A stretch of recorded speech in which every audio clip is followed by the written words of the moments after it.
Aren't you afraid to end up in an Israeli prison?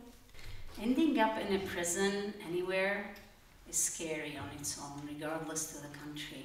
Israel is considered definitely one of the strongest military regime in the world, and what they do there, it's dehumanizing to Palestinians. But what's funny is that I'm actually more scared to end up in an Arab prison than ending up in an Israeli prison. It's psychologically painful when your own people imprison you for speaking the truth. When those who know me, and I know them, would be brutal to me. So it's definitely more wounding and hurtful. And I'm expecting, if at some point I'll end up in prison, I don't have issues with Israelis or Jews, actually, because I am not in opposition. I'm in opposition to what is clear, what they're doing, the occupation and whatsoever. But I am not like most people who are denying their existence. I am working and partnering with them. But Arabs and Muslims might consider me as a traitor and betraying the cause. So that will be a big problem to deal with. When you were doing the driving campaign to advocate for Saudi women's rights, what were you most scared of? I was scared from the Saudi regime, and I was hunted through the trip by the killing of Jamal Khashoggi and all the activists who were in prison.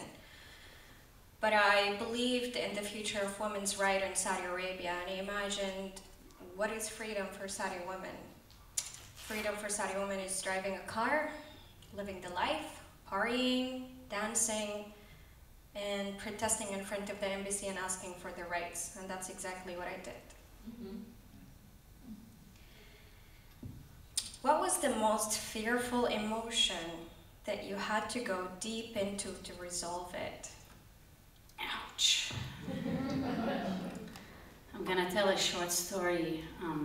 My first time ever I met a Jew was in Ohio when I came to America to study, so that was the real deal experience. That was about maybe 9 years ago. And it was very hard for me at the beginning, because for me, how I was brought up is any Jew represents Israel, and Israel, they kill Palestinians and they occupied the land, so they are the enemy. So I did not know, for me it was like an alien dealing with a Jew. But I overcame that and ended up befriending actually Jews. And so I was at a friend's house sometime in Ohio. We were becoming friends, and he was a very sweet person and just like living the American life. He actually even did not care about what's happening in the Middle East. And for some reason, I ended up on a Skype call with my sister. The conversation got really heated after she knew I was seeing a Jew, and I was at his house. So that was even like more traumatic for her.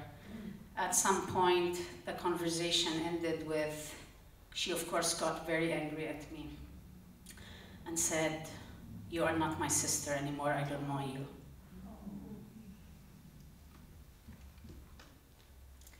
And it's funny how I overcame that, and we are in a very good term, on a really good term right now, way behind that experience is way behind us, but still until this moment, it still hurts me to tell the story.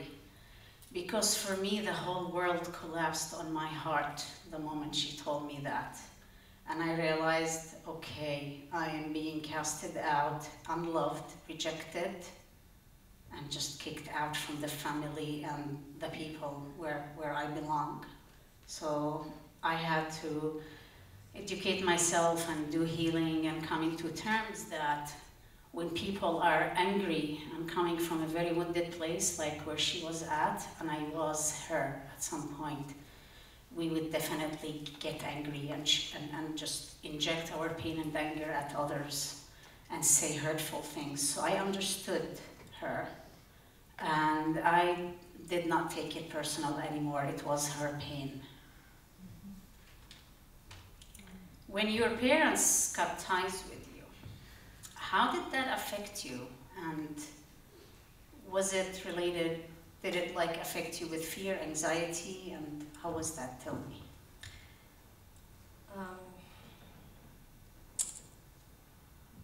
Usually I had panic attacks, I have PTSD.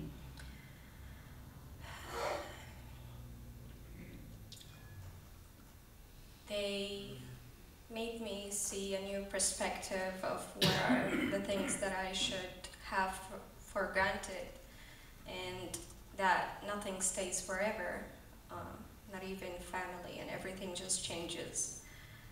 And right now I'm on a journey to get that love back, even though we broke all the bridges right now, but I'm very positive that no matter what, love will always win.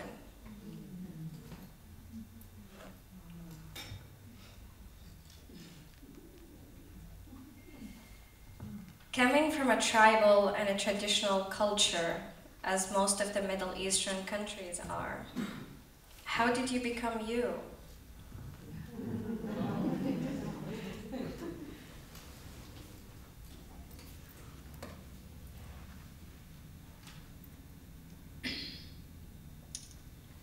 I feel I'm in a rehab in my relationship with Islam and the Arab world right now.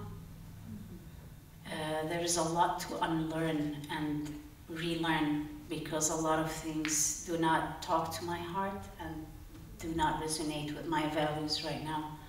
Yet, I must admit that the foundation and the core of Muna, as I am known right now to people, is because I am Muslim, Arab, and Palestinian. And I was raised in a loving home. And I so love our culture. There is a lot of good things to take away, and that's honestly what led to my whole recipe as Muna right now, being Muna as a recipe. Yet embarking on this journey, when I decided to really just come on my own to America to become more human, and that was for me at the time to study and be a therapist. So I came as a student. And I realized, my God, I'm so curious, especially about those whom I'm not comfortable with. And I had to do lots of healing and education. And I realized ignorance and hatred stem from not listening to the stories of those people who we don't agree with. It's not really listening and understanding, not getting to know people without labels. So I'm a mixture of, like, right now I identify as Palestinian because that's my heritage and my blood. It's my passion. I'm Jordanian because that's where I was raised, and most of my adulthood, like I soaked that culture. And American because I'm happy to be here. I have my life, I have my family, and I'm free to do this work.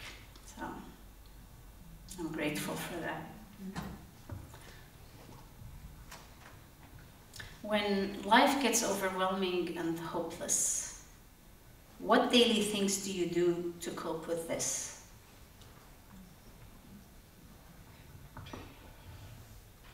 I try to enjoy the present and the current moments, and the people around me who give me endless love and care and attention, and take that as a tool to focus on the projects that I'm working on and not give up on taking care of myself.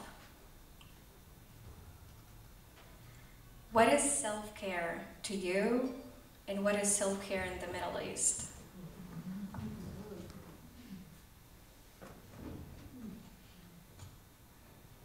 Self-care is paying attention to my mind when it goes haywire, and I start getting into self-destructive cycles. So I slow down and stop. And it's all about like being aware of my triggers and what the energy I'm emitting to people around me. If I'm anxious, if I'm happy, I'm very self-conscious of how I'm impacting others, because I believe it's the more I take care of my heart and mind and body, of course, because it's my container, the more I'll be taking care of others. And it's been a journey, long journey. The Middle East, honestly, the Western notion of self-care, we don't know it much there, but I would say it's cultural. Self-care in the Middle East is about everyone getting together, invited or not invited all the time. We're always in groups, family and friends, and it's really heartwarming. We laugh hard, and I miss that so much. It's all about, because we know life is hard and it's tough, so we enjoy the moment. We talk, we cook, we eat, we dance, we have fun and parties, and we gossip about others. So that's self-care for them, unfortunately. Yeah, that's basically it. What tools do you use to search for hope in your darkest moments?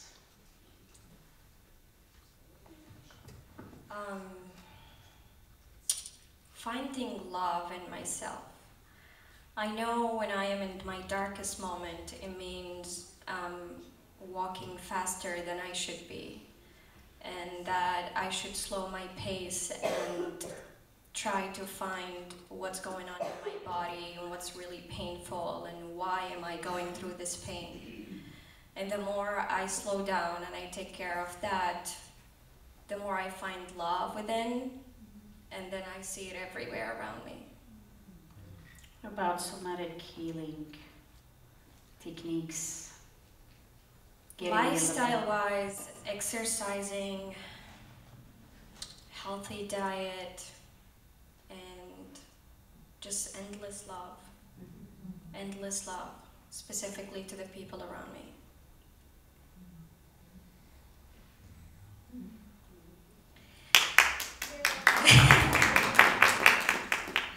Did having a new lifestyle made you give up on your culture?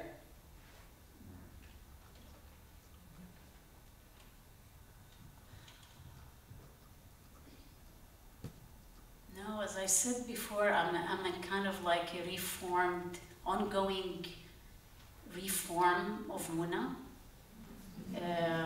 embracing my heritage, taking the beautiful, good things, and embracing my new life here. I never imagined to become activist or really doing anything of what I'm doing now, but I feel my journey has been revealing to me new things every time that I did not see coming, and it's scary, but this is like, when I do this work, I'm the happiest and most in joy and in inner peace, because it's all about really establishing peace within me in order to be able to show up in my fullest, as people know me, my best self.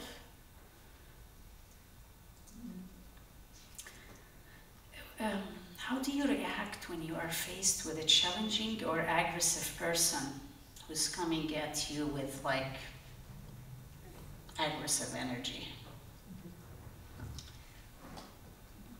This happens very often since there are not a lot of activists right now who are present in the media or publicly from Saudi Arabia.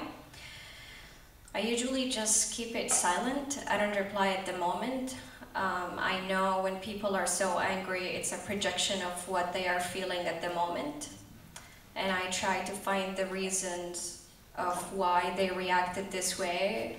And once I find peace and a way to react back in a really peaceful way that would change their life and make them see the beauty in themselves, then I would do it. How travel plays a role in your art of healing? Yes! I love traveling. Travel to me is the doorway to infinite love and possibilities, because I always see new people, new traditions, new colors, new behaviors, and it's a very humbling experience because I get outside that box of me and my story and my culture and my religion into this like, wow, the amazing colors in the world. It teaches me, for me it's all about learning and education, so it plays a big part in being reflective about commonalities between me and those people who seem different than me, so finding commonalities. And for me, it's just like observing human behavior and why we do what we do, how we express love, and how do we overcome fear. And I'm just very fascinated by cultures, and I'm a very curious person. So travel for me is a big part of my healing and education. What are your future projects, Samah? Well, I have Medina Papel. It's about a white paper that becomes colorful and then show everyone that being colorful is not poisonous. And that project healed me in so many levels because I wanted to know, what does it mean being free? What does it mean being colorful and not be scared to show your vulnerability and your weaknesses? And turn that into courage and into actions that would make a change for people's life. I have a song called Black Water. It started because of the women's movement in Saudi Arabia. But right now we're gonna use that, but the lyrics is about finding light in your darkness. How about you? I have a vision to expand the work of peace activism, especially with combatants for peace, honestly, in the States and everywhere. We need to come together as two nations and heal from the people up, because we can no longer count on politicians and people in power to bring us peace and justice. So it really has to start here, and having hard conversations and getting to know the enemy as a human being and understand why we do what we do and how we can have a world for all of us. And I'm a member of Muslim Solidarity Group with awesome people and activists and friends. We are like a mini family, and we do a lot of interpersonal conflict resolution and relationship building, because we believe when we do it right between us, we're gonna do it better in the community and be more effective. So I'm very grateful for them, and I'm gonna continue doing this work. My turn, I think. Oh, my turn. Tell me a wish from your childhood that you made it to reality today. My biggest dream is to have my own Disney movie, not knowing in the future that I have my own company with my own production projects.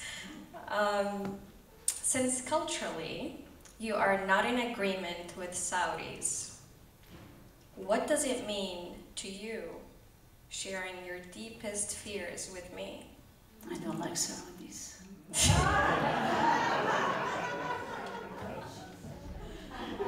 Judgmental and biased against the Saudi Arabian regime. Can you tell them what? It's funny. I'm actually. This is like on the side. But when we first met, I contacted Samah, I believe, through a mutual friend, and I told her, I read about your story and would love to meet you. I never met, first of all, I never dealt honestly like work, nor dealt with a Saudi, not to mention even a Saudi activist, a woman. So that was like, oh, this is a treasure hunt, I'm gonna go for this woman. So I called her and we met in Fulton, my neighborhood. And we hugged like we knew each other for years. And we shared that, oh, I am brought up not liking Saudis, and she said, I am brought up not liking Palestinians either. It's like no one liked the other. And she was scared of me, actually, imagine. Like even Arabs between each other, that's true. And so I'm gonna answer the question, and please add to the story or to the question. I'm just so excited to be with you. I feel it's like my story with Jews and Israelis. Unfortunately, when we generalize and dehumanize the other because they belong to a certain race, and make them all evil, yet we don't get to know them as humans. It's the same thing here. I'm happy to find someone who's Arab and woman, who's on the same wavelength of passion for justice. So I'm so happy you're Saudi. You challenged my stereotypes, so thank you for challenging. For me, I was raised to hate everyone who's not from the Gulf countries. Gulf countries mean Saudi Arabia, Dubai, Bahrain, Oman, Qatar, Kuwait. So Palestinians were like nothing, nobody. Like I should always disrespect them. I should never learn their dialect since they speak another dialect. I should never like anything that comes from them. And that's first. Second, trusting another Middle Eastern woman, that's huge. It's hard for Middle Eastern women to come together and make something and not fight. So I am so grateful to do this with you and to have the friendship that we are building.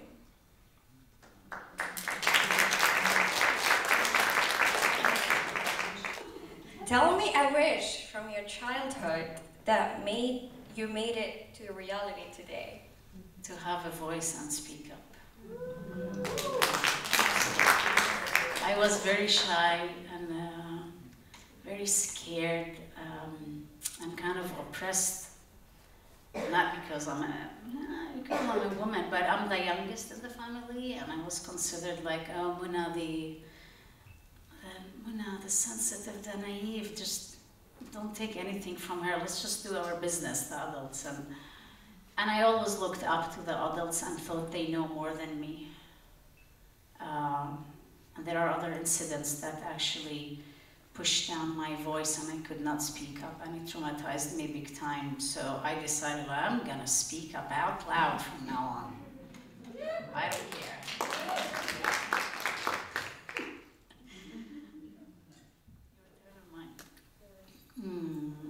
What do you wish for the audience to take out from this evening from you? I hope everyone, when they leave today, to start an internal conversation with themselves and try to listen to all the inner voices that's going on in your head and answer each one of them until you find the loudest, truest inner voice that leads you to your true path. How about you? I wish everyone listening to me now is to consider having an uncomfortable conversation with someone you do not like or you have judgment against, please. Yes.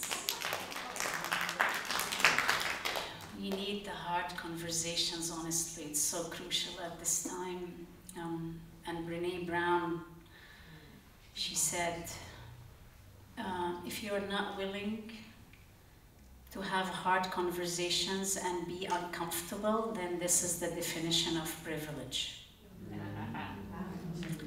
So let's step outside our comfort zone, please.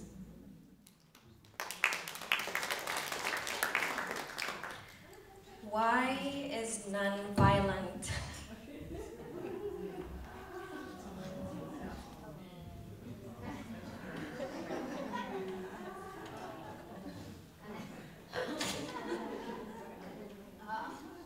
A new member to the stage, please welcome her. Why is non-violent activism is more effective than the violent ones? According to research on, I'm going to say a little bit about research now. According to research on nonviolent movements worldwide, the time frame of impact and sustainability of nonviolent movements, like the average time that it is effective and it lasts, is actually about 9 years, while violent movements is only 3 years. Yes. Personally, and of course, like, if you want to research more on that, there was an amazing activist from Auckland a few days ago here at the Resource Center, Kazu Haga, and he talked about that. As well, Professor Steven Zunes from University of San Francisco has a lot of... He's right here? Woo! You can, he's the man, so you please talk to him. Will you please raise your hand again, Professor? Thank you. That's Professor Steven Zunes. Oh my God, hi! What was I saying? My personal take on why nonviolent activism work, because I honestly feel that approaching someone with openness and understanding and compassion and love and to build relationship is way more effective than killing them or yelling at them or beating them up. So that's why it works for me. What about you? I couldn't agree more. If anyone has a question, please write it on the index card. You talked about having uncomfortable conversations with people you disagree with. What is your perspective on having those kinds of conversations with family members you disagree with? Ouch, good question. This is my niece, by the way. It's the hardest with family. It gets emotionally painful, yet it's doable. So I've been attacked verbally and physically growing up, but I've been learning and practicing that I know who I am today and I know my reality and truth. Listen, active listening is really important. Relax and don't take anything personal because it's not about you, it's about them.